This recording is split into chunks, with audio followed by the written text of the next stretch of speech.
familiares directos suyos, que están vivos. No vamos a hablar de un tatarabuelo perdido, no, familiares directos suyos. Y he querido empezar, antes de contar la apasionante historia de esta migración a Hawái, apasionante y muy triste, como van a comprobar. Les puedo decir que de los 61 jarandillanos que emigraron en 1913, ahora mismo en Jarandilla de la Vela hay cientos de descendientes suyos. Cientos. ¿Por qué? Porque antiguamente se tenían muchos hijos. Lo mínimo cualquiera tenía hasta 10 hermanos. Y la persona que está aquí ahora mismo en esta foto está en un cementerio de Palo Alto, California. Porque a nosotros nos preguntan mucho, madre mía, pues vaya trabajando, ¿no? ¿Y qué es lo que os motiva? ¿Qué motiva a las personas que estamos trabajando en este tema a hacer esta investigación? Pues el motivo es este. Sin este motivo les garantizo que no estaríamos viendo. Y el motivo es que en América, a diferencia de Extremadura, que muchas veces, o de España en general, más allá de los abuelos conocemos poco, aquí tienen un enorme aprecio por sus raíces españolas, y en este caso extremeñas. Un cariño y un aprecio, y están deseando venir a España, venir a Extremadura a conocer a sus parientes, a conocer la tierra de sus antepasados. Y la persona que aparece en pantalla, esta es una foto actual, está en Palo Alto, California. Ella es Nina Collins, que vive en Hillsborough, California. Es una de las personas en California, hay una serie de personas en California que están colaborando para localizar parientes en California. Ella es una Nina Collins. Pues Nina Collins está en Palo Alto, California, en la tumba de su abuela. Nina Collins tiene ahora mismo como 50 y tantos años, no mayor. En la tumba de su abuela, Alfonsa Corchero, extremeña, que era de Pozuelo de Zarzón y se casó con un señor de Pedro Bernardo Ávila, que también emigró en esos barcos, y está poniéndole flores. Y no solo eso, sino que también está poniéndole flores a su bisabuela, Vicenta Corchero, porque adoptó el apellido del marido. Vicenta Corchero emigró con su marido Castro Corchero Manzano. El marido era de Pozuelo de Zarzón y ella era de Montehermoso.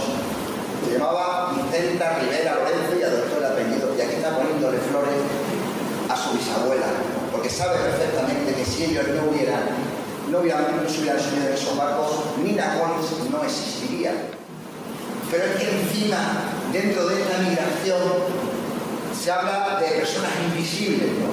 Esta migración, yo conocí la migración a Estados Unidos por una exposición que se hizo en el Centro Conde Duque de Madrid, que lo hizo un americano de la Universidad de Búfalo, sobre general emigrantes españoles en Estados Unidos, ¿no? Y claro, tú te pones a buscar a ver dónde están los extremeños, y los hablan los invisibles, los asturianos invisibles.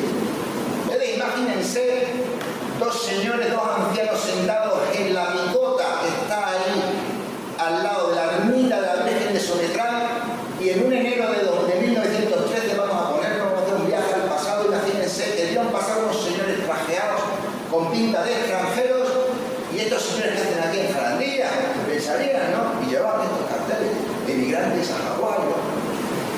Y en esa exposición del Centro Conde Duque, lo que nos encontramos únicamente de Extremadura es este baúl, que estos baúles también deben de existir aquí en algún sitio, en Jarandilla deben de existir estos baúles, ¿no?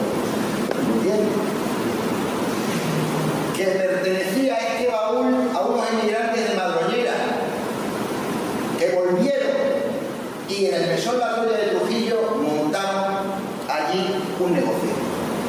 Pero este es uno de los casos excepcionales que fue lo que nos hizo empezar a tirar del hilo de esta emigración para descubrir dónde estaban los extremeños, ¿no? Y entonces ellos montaron eso en La Troya, y ahora mismo está allí su bisnieto, estos que son de Madroñera, y vamos a escuchar ahora mismo, y yo voy a bajar porque para que el sonido sea mejor, una breve entrevista que le hicieron a la persona que está regentando ahora el Mesón La Troya de Trujillo, de su abuelo y de sus bisabuelos que emigraron a Hawái. Estamos aquí porque mis abuelos emigraron a Hawái, mi hijo Antonio y mi hermanecita que se llama José. El motivo de por qué se fueron es porque Isla tiene un hijo y se murió accidentalmente, entonces pena que para tener una buena calidad de vida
se suele ir el marido, la persona mayor, ¿no? Y si le va bien, donde ha ido, Alemania, Francia, pues lleva a la familia, ¿no? No, aquí no. Aquí se iba la familia entera, se iban mujeres embarazadas, se iban bebés. Y entonces, como se están ustedes dando cuenta, la parte más importante de esta migración fue el norte de la provincia de Cáceres. En Badajoz prácticamente hubo muy poco, esos puntos que ven son prácticamente una familia que se iría de cada pueblo, excepto Mérida. Curiosamente, de Mérida fueron 28 migrantes. Queremos pensar que como estas personas venían del puerto de Gibraltar, pues que venían en tren, entonces como paraban en Mérida, pues ya que estaban en Mérida, porque no es normal que de las grandes capitales de aquí solían ir a la zona y buscar a las personas que tuvieran más necesidades, ¿no? El 12 de abril de 1913 el barco Ascot. En el barco Ascot, como ven ahí, que fueron 1.312 personas, entre esos 189 iban los jarandillanos y de otros pueblos extremeños, de esos 189. Que muchas veces ya el mero viaje a Gibraltar era una aventura. Tener en cuenta que Gibraltar está a cerca de 600 kilómetros de aquí. Y aunque entonces había trenes también, como ellos querían ahorrar dinero, muchos, nosotros tenemos un caso de Villanueva de la Vera que fueron andando, otros iban en mulas, en carros.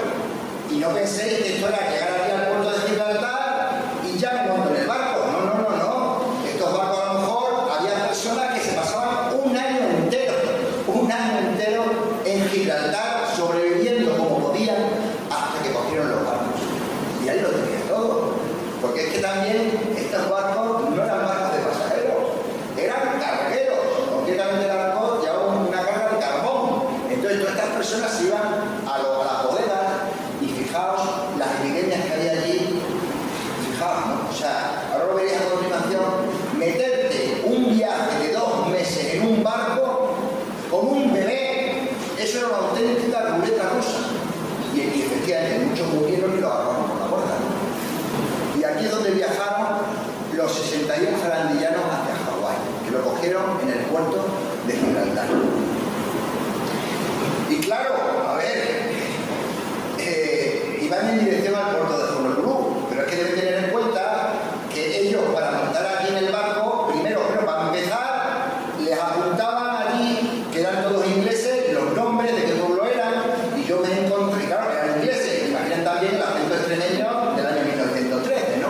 Y entonces allí les apuntaban como les jodían. Entonces ellos pasaban un reconocimiento médico antes de coger los barcos, que me contaban cosas tristísimas, que los luchaban allí en muchas comunes a todos, ¿no?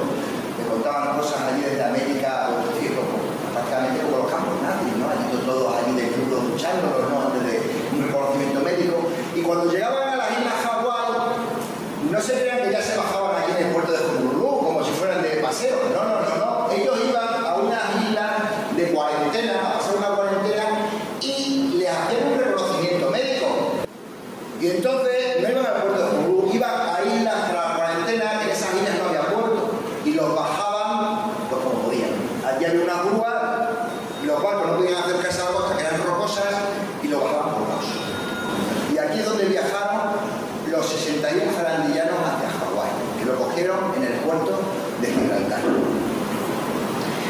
Y claro, a ver, iban en dirección al puerto de Honolulu, pero es que deben tener en cuenta que ellos, para montar aquí en el barco, primero, para empezar, les apuntaban allí, que eran todos ingleses, los nombres de qué pueblo eran, y yo me encontré, claro, eran ingleses, imaginen también el acento extremeño del año 1913, ¿no? Y entonces allí les apuntaban como les jodían. Entonces ellos pasaban un reconocimiento médico antes de coger los barcos, que me contaban cosas tristísimas, que los luchaban allí en muchas comunes a todos, ¿no? Me contaban cosas allí desde América, prácticamente como los campos nazis, ¿no? Allí todos allí desnudos luchándolos, ¿no? Antes de un reconocimiento médico. Y cuando llegaban a las islas Hawái, no se crean que ya se bajaban aquí en el puerto de Honolulu como si fueran de paseo. No. Ellos iban a unas islas de cuarentena, a hacer una cuarentena, y les hacían un reconocimiento médico. Y entonces